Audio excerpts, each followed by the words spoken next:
Hello and welcome to my channel, I Win to Lose Gaming. So the new Abyss 12 just dropped pretty recently, and I must say this one is absolutely terrible in so many ways.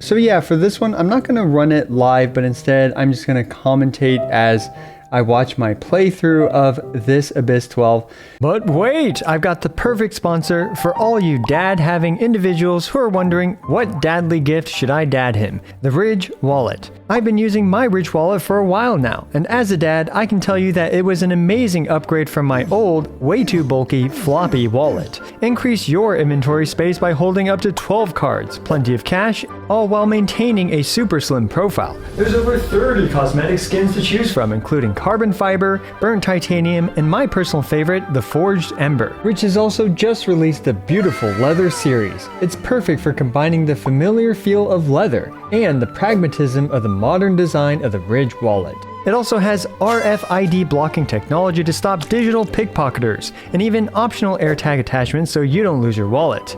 There's also Ridge key cases, which I've also been using for over a year now, which secretly holds 1 to 6 keys and provides amazing crowd control to keep them all together. Get up to 30% off when you order both. Ridge has over 3 million customers and over 50,000 5-star reviews. You can even get a full refund in 99 days with a lifetime warranty. So what are you waiting for? Ridge.com/IWinToLose to get your dad, your grandpa, or even yourself the perfect Father's Day gift with the Ridge Wallet. Just go to Ridge.com/IWinToLose to get a nice juicy discount. Huge thanks to Ridge Wallet for sponsoring today's video. So this Abyss 12 is pretty interesting because one of the first things you'll notice about it is that I actually have a 5-star character on my team.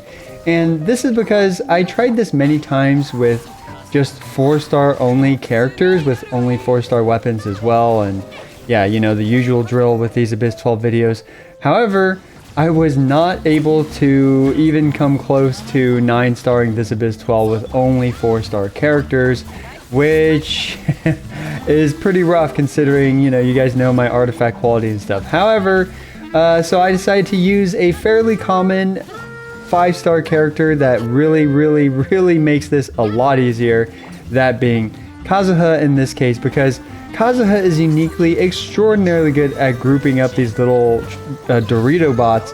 As you can see there, he's able to just clump them all together, which then leads to a much easier clear of this, because otherwise these stupid Dorito robots, they just like chilling far apart from each other, and then they go invisible and all this stuff, and then it just basically becomes impossible to deal with them once that stuff happens. But here we can see that thanks to Kazuha's grouping, this chamber was not that bad. But you'll also notice there were 4 entire waves for that Abyss 12. So okay, this one, we open up and we run backwards a bit against the Abyss mages, so that way they teleport right on top of each other while we also set up our abilities.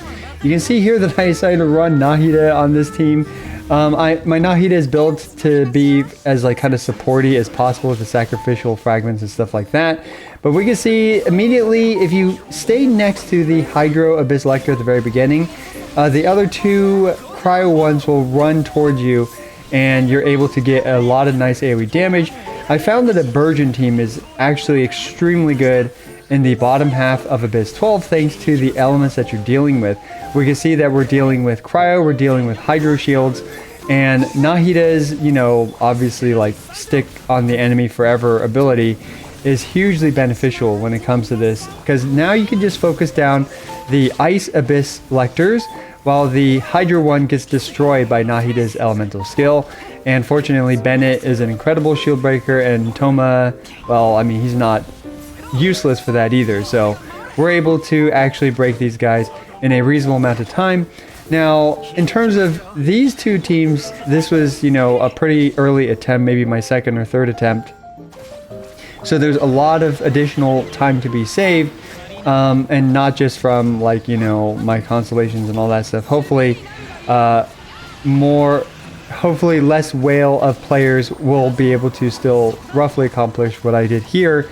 And because I try to clear these with a lot of wiggle room and time, so that way a similar strategy can be done by other players. So yeah, I mean, for the grass chicken, obviously an aggravate team is going to do just fine.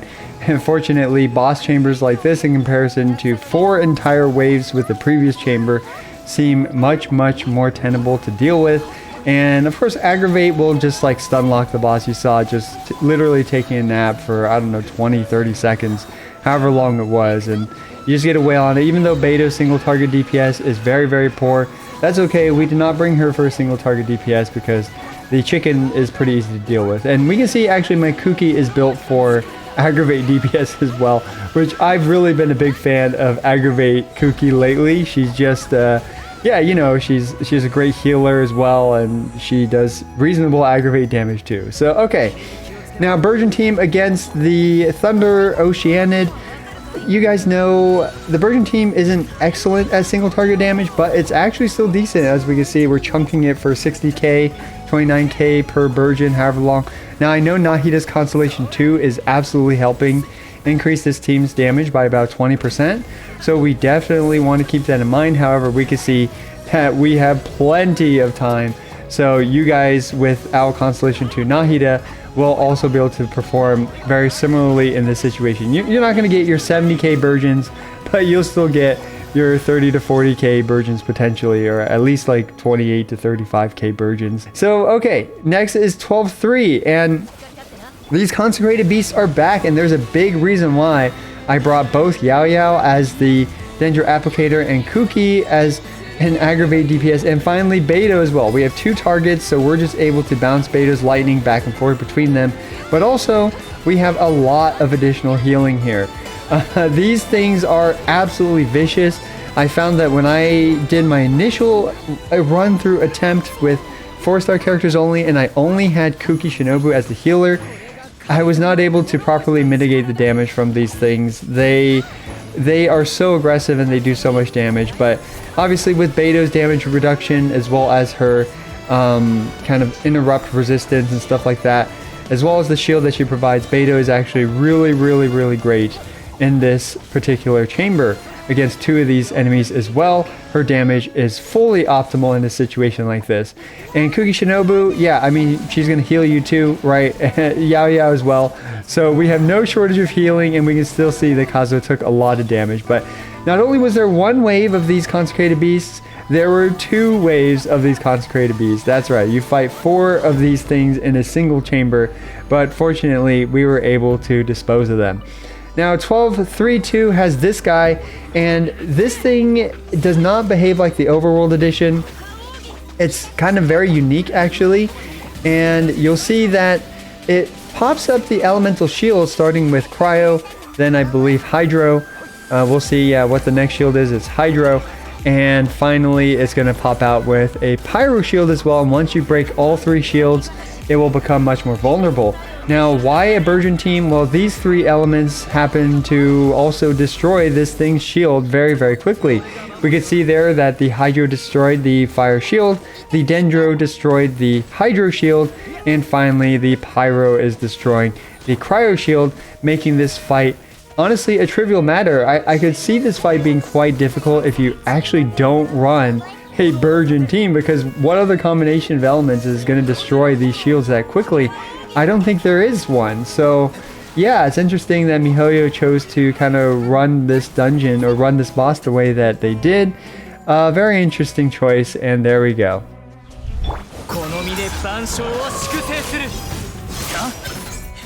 Alright, so let's take a quick look at my team's builds, starting with the Burgeon team, I guess. We have Toma with just a lot of elemental mastery, 152, the Contain Cross Spear for energy management, and finally the 4-piece Paradise of Flowers Lost, or Paradise Flower of Paradise Lost, and it's just focused on energy recharge and elemental mastery.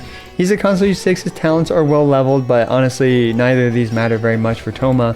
And next we have Bennett. Bennett is just a standard Sapwood Blade Bennett with more HP because I wanted a bit more healing on him. I sacrificed a little bit of energy recharge for HP pieces. We could see I didn't use a healing circlet, but oh well, not a big deal. He's a Constellation 6, which actually does help a Burgeon team a bit because you're able to basic attack with Toma in order to hit things with Pyro, and also it helps Bennett break shields as well, his Constellation 6 on this team specifically. Talents are well leveled. And finally we have Nahida. I tried to build her with as little crit damage as possible for her artifacts and stuff, and she just stacked a ton of Elemental Mastery. I just want her to be the Elemental Mastery buffer on this team with the Sacrificial Fragments. Her artifacts, just Deepwood Memories with Elemental Mastery pieces and a bit of energy recharge. Finally, she is a Constellation 6, but if you notice while I played through it, I did not utilize her like she's a Constellation 6 character. And as for her personal damage really, or as for the Burgeon damage really mattering, there was the Constellation 2, which helps a lot with that, increasing the team's damage by about 20%. However, you notice that a lot of this Abyss 12 is not about dealing damage, especially in the second half. It's about depleting those elemental shields, where Nahida is going to do just fine at Constellation 0 as well for that purpose. And hopefully I left enough wiggle time for players without Constellation 2 plus Nahida to also succeed. And finally we have 9, 13, 12 talents, pretty good talents. So last we have Xingqiu, just standard sacrificial sword Xingqiu, not even the best artifacts that I have, but that's fine. He's not there for the damage, he's there to cast his burst and do that. So yeah. And let's also go ahead and take a look at the other team, which is the Kuki / Beidou Aggravate team with a lot of sustain. We have Kuki Shinobu. She has a DPS build, that's right, with the Iron Sting and a 4-piece Gilded Dream set. Pretty nice artifact set, all things considered. She's at Constellation 6 as well, and her talents are pretty well leveled. Yao Yao is obviously just a healer and danger applicator on this team. I had her with the tenacity to further improve survivability as well as to just increase everyone's damage by a little bit. And that way she could also run the Favonius Lance for some energy management, because if you run the tenacity, you're able to use 5-star artifacts for much better crit rate stats. Constellation 6, talents, whatever. And finally, we have Kazuha. So Kazuha, I tried playing him like a Constellation 0 Kazuha, but of course the team is getting his Constellation 2 Elemental Burst buff, as we can see. But yeah, so do keep that in mind. That's why I always try to clear these a little bit faster. And we can see his crit rate, crit damage are as poorly built as I could, but he does have a good amount of energy recharge. I actually decided to run him with an energy recharge timepiece to get that burst up time. Burst up time in this case was very valuable because of the damage it dealt and the Elemental Mastery it provided for the Constellation 2, I guess. But yeah, so either way, oops, Kazuha. Kazuha MVP of the first half because of his ability to pull in the Dorito robots. Absolutely an invaluable asset. I think Venti can as well, but Sucrose cannot group these 3 Dorito bots sufficiently at all, so that's a big problem for people that don't have Kazuha or Venti. It's grouping those 3 Dorito robots. Okay, so up next we have Beidou. Beidou reasonably built with the Luxurious Sea Lord 4-piece emblem of Severed Fates. Obviously we have the usual stuff, you know, energy recharge, electro, damage timepiece. Constellation 6, her talents are well leveled as well.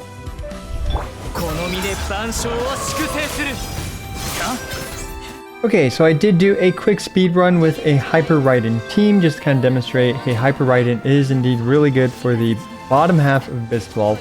She does have her problems in terms of speed running, but we can see obviously with Venti's burst grouping up the flowers as well as Hyper Raiden just finishing off the first wave. Now we actually have some time to just kind of chill while we wait for the cooldowns, which is honestly the main problem with Hyper Raiden against multi-wave content. However, you know, just another slash and another few slashes will easily dispose of both waves of the robots. It still took about 30-ish seconds. I bet some CN bros have already crushed this Abyss 12, and who knows how fast. Those guys get really crazy with their speed runs. Me, you know, I just went with a low effort build like this. So you can see there though, against the chicken, I did both Bennett's elemental skill and Sara's elemental skill. I found that if I didn't do those, I would not have enough energy, and I'm too lazy to use the book trick and stuff to, you know, funnel energy during that animation or whatever. So finally we have 12-3-1, which is honestly, this was a big problem. The crocodile would one-shot me so many times in Bennett's burst. It was quite frustrating. But with some good RNG and with the little guys and our little friendly critters behaving as we want them to, this took me 2 rotations to fully destroy. Now I can see with a massively crit fish build with Raiden and good cards, I didn't really get any good cards here, you should be able to one-shot the first wave and then perhaps one cycle the second wave.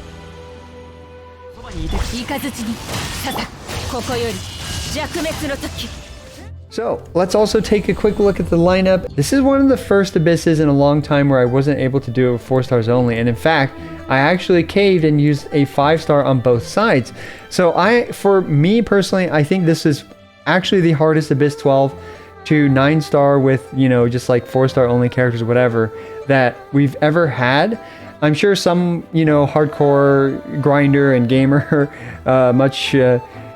is going to be able to do that. However, I was not able to do that in a reasonable amount of time, and I wanted to, you know, obviously make this video in a reasonable amount of time. We saw here in Chamber 1-1 that we had 4 entire waves, and you can see where I stood. I stood kind of really far back at the edge of the map. That way the Whopper flowers will teleport to you, and if you hug the wall or you're really close to the wall, the second wave of Whopper flowers will also teleport to you. So you can wipe them out in a couple rotations at worst. With Kazuha, you could pretty much do it in 1 rotation with his second elemental skill, as you saw. Now that you can see the Dorito robots spawned all pretty far apart for most things to reasonably hit, but also close enough for Kazuha to pull them in, which is why Kazuha was absolutely invaluable for the 3rd and 4th waves of these robots. If you don't actually manage to kill them in time, these things are going to be an absolute disaster because they all go invisible. And when they go invisible, pretty much you either have to wait them out, or you have to brute force them, or you have to use aggravate in order to knock them out of their invisible form. Okay, so the second half, you can see I ran backwards to get the Abyss Mages to teleport. Using Pyro on them will absolutely destroy the Cryo 1 shield, and Nahida's thing with Dendro will absolutely destroy the Hydro Abyss Major shield. So then we have the Abyss Heralds. The water one spawns pretty much right in front of your face. You want to stick on that one for a bit. The 2 ice ones will charge at you, and you're able to hit all 3 of them at once. We can see here that Burgeon is absolutely incredible in the second half because of the elemental shields available to the enemies. Okay, so 12-2.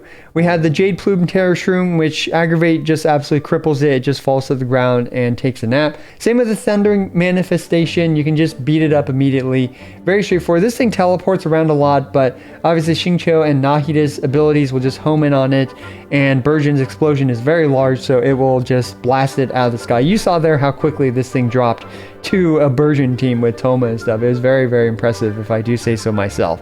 So yeah, easiest chamber by far in this Abyss 12. Not many iframes except for the Thundering Manifestation will run around a bit, which is a bit annoying. Okay, so this one, Chamber 3, we have 2 waves of 2 consecrated beasts each. My personal recommendation is to stick near the alligator, the Hydro consecrated beast, more so than the Dendro one, because the Dendro one will approach you more than the alligator will. We can see here that, you know, with a combination of using a lot of healing, Kazuha's jumping up in the air, alt iframes were able to survive pretty well. However, trust me when I say it's actually difficult to survive these things without, you know, sufficient sustain. Second half, you guys can see it cycled through the 3 elemental shields, Hydro, Pyro, and Cryo. And obviously for Hydro shields, the fastest way to break them is by far Dendro, followed by Cryo, but you know, running Cryo on this half of the Abyss 12 is a bit rough. We have Fire, which obviously Hydro is by far the fastest at breaking a Pyro shield. And finally, we have Cryo shields from this guy. Obviously, Pyro is the fastest way to break Cryo shields. Yomiya can probably actually deal with this with, for example, either Xingqiu or Yelan, now that I think about it. And Wanderer can also deal reasonably well too, as his animal swirls will chunk these shields as well. And Wanderer can be run with DPSs like Yelan, etc. So he might do fine too, and he's also pretty good against Thundering Manifestation. His swirls will do well in this chamber, at least for a bit, but you're gonna want Bennett or something with him, absolutely, to help break the Cryo shields from all these enemies. So yeah,